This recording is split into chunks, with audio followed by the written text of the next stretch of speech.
What up, Toji here. In today's video, we're going to go over Deng Deng, a new 4-star coming in 1.4. I'm doing this at like the time of you watching this video is going to be like 5 or 6 in the morning. I'm 7 in the morning probably. I'm expecting that's when the drip tease is going live. I'm posting this as the drip tease is going live. I am recording this at about 11 p.m. at night right now. And again, it's just because I'm going to be asleep. There's no way I'm waking up in the middle of my sleep my sleep is already, because I sleep for like 4-6 hours a night. Now, there is one thing I wanted to go over real quick before we do hop into the actual meat and potatoes of the video itself. The first thing is potential changes to the gacha. Now, let's talk about that really quickly. The gacha for Wuthering Waves is pretty harsh, right? We all know 50-50 is one of the worst systems in any gacha game because it's just more RNG on top of an RNG mechanic. It's not very fun, especially when if you are unlucky, you essentially have to roll for double the amount. If you were just winning your 50-50 to begin with, you wouldn't have to waste another hard pity, right? And that's pretty much why the 50-50 is very bad. It is very unfair. If I win 50-50, it doesn't mean you'll win it. And if you win, it doesn't mean I'll win it. That alone is very unfair. What it does is it creates this disparity between accounts. One account is going to have more progression, one account is going to have less progression, and obviously it's a gacha game. There is a ton of RNG elements in it, but RNG in the gacha, where there is RNG to begin with, is pretty harsh again. Now, we've seen games just go ahead and remove the 50-50 mechanic altogether.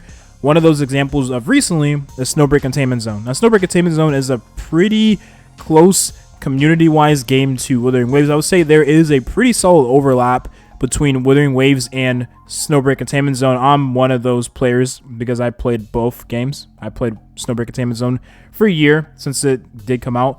Very fun game, amazing game. I think it is one of the best sleeper gachas in the gacha market right now. If you are looking for a new game, Snowbreak Containment Zone is an amazing game. There is no other game like it. Aside from the fan service, I really do enjoy the gunplay and the ability use in that game. The animations are pretty solid.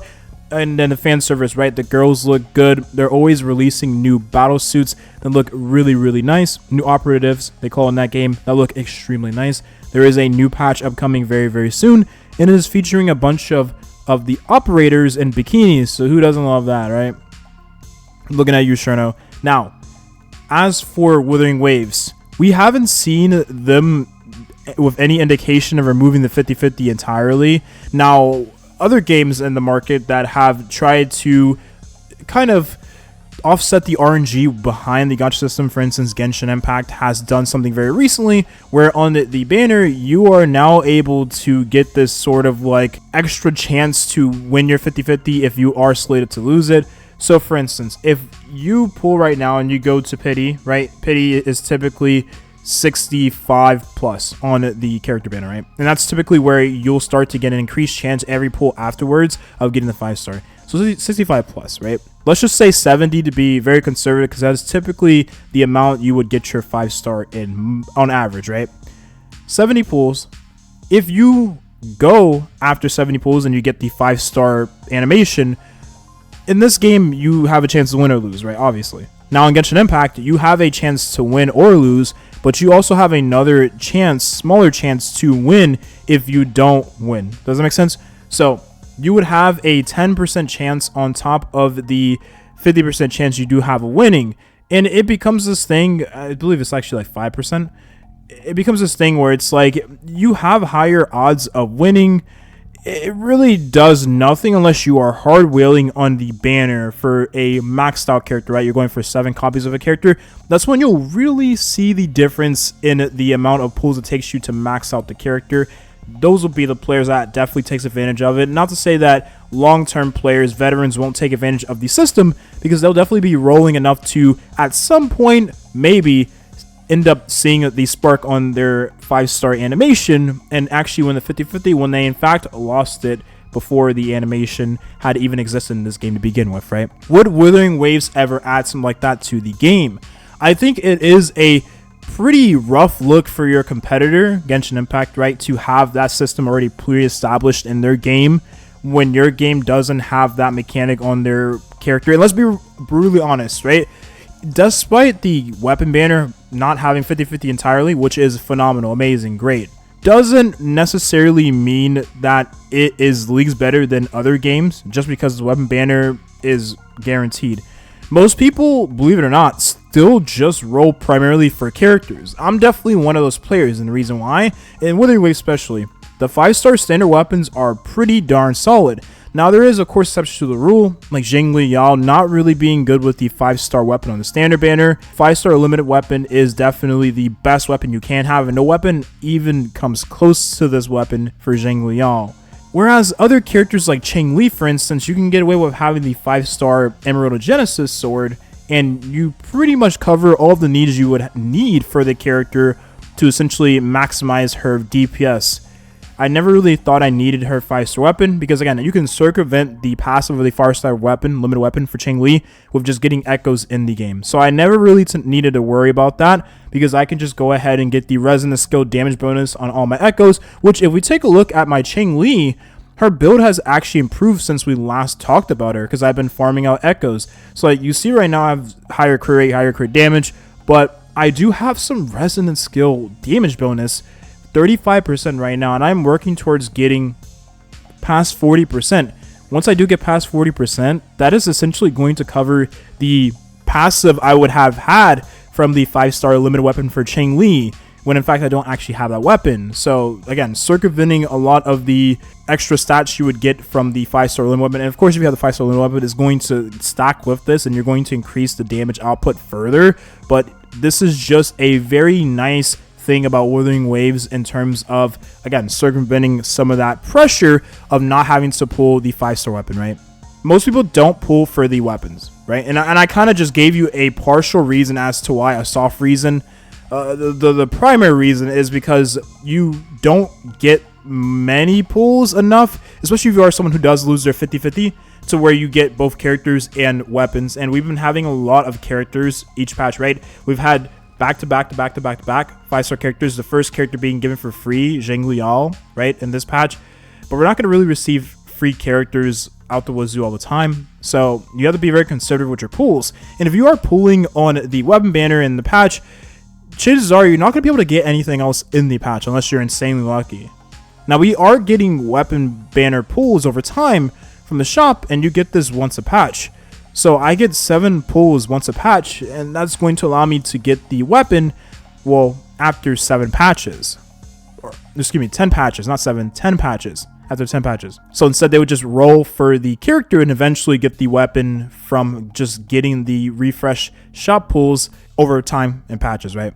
Now, if Wuthering Waves was to implement, I went on a very long spiel there. If Wuthering Waves was to implement a feature to circumvent the RNG with the gacha from the limited banner, and why this all matters is because it's going to build more goodwill with the players and essentially going to give them a slight edge over their competitor that is a game that also has a pretty rough gacha system. I don't think the 55-45 split thing really did much, again, for most players.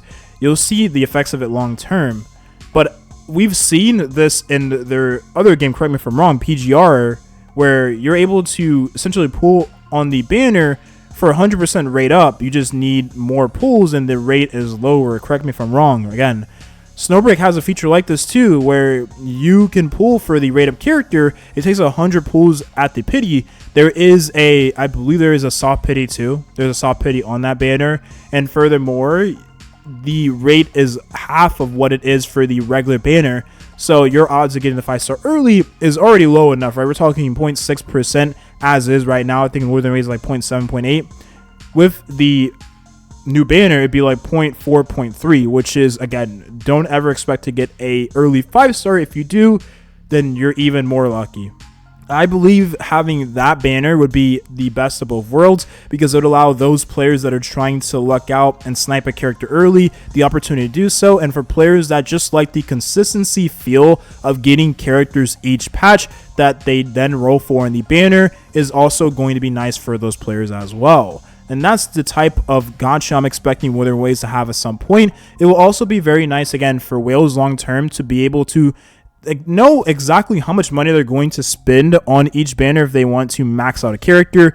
I'm thinking about that in my mind. Like, okay, if I want to pull Shorekeeper Camellia, how many pulls is it going to take me to essentially get the characters maxed out on the 100 pity banner that is guaranteed the 5-star, you know? Is going to be the consistent amount of money every time, unless you again luck out and pull a character early, which is phenomenal, but it's never expected, right? Now, all that out the way, I just want to talk about that. I ended up making it pretty much the whole video. Dendeng. Dendeng is, and I will timestamp this in the description, of course, right? There really isn't much to really base off of just Dendeng's design alone. We can say that she is going to be a random attribute. There is really no way of knowing where her attribute is going to be, because we pretty much have all bases covered with the characters in the game currently. But if I really had to sit down and think about it, I would say she's essentially a Zhengli Yao light, I would say. Like, she is another DPS character you can use in terms of, like, I don't know. I don't even want to sit here and BS you guys. She could be a healer. She could be like a 4-star healer, right? More budget for many players, allowing you to skip Shorekeeper in the patch. 1.3 and 1.4 you can roll for that character instead, because she'll be on the banner with Camellia. Maybe she could be, or maybe she'll be on the banner with the 1.4 rerun banner. Who knows? Maybe she could be a 4-star DPS of a pre-existing 5-star, like maybe a 4-star version of Zhengli Yao, because Zhengli Yao is only given for free in 1.3 or 1.2. So we're not getting any Zhengli Yao after 1.2. So that means if you are a player that's playing after this point, you're not going to be able to obtain the character anymore. So that's what I'm kind of thinking about here. But aside from that, we have no way of knowing what she's going to do. We can kind of tell what Camellia is going to do, right? It's pretty obvious. DPS, 5-star, Havoc, or Fusion character. I had said Flame in like every video. Fusion, that is the element. Fusion. But yeah, that's the video. That's all I want to talk about. Again, as for her design, she looks pretty cool. I'm not gonna lie, she looks pretty cool. I think my favorite thing about the character design overall is the tail she has. I think the tail is a very nice touch to the character's overall design. She reminds me of the one character from Tower of Fantasy that had the bodysuit and the tail, and she had the chakrams. It was a standard banner character for Tower of Fantasy. I don't remember her name, but she had like on a hoodie, a full bodysuit. She had on a hoodie, and it was a like cat girl hoodie. I don't remember her name though. But that character, she reminds me of that character in a sense, just on design alone, even though the designs are definitely vastly different from one another. That's the video here. Thank you for watching. Hope you enjoyed. Have a nice rest of your day. Bye-bye.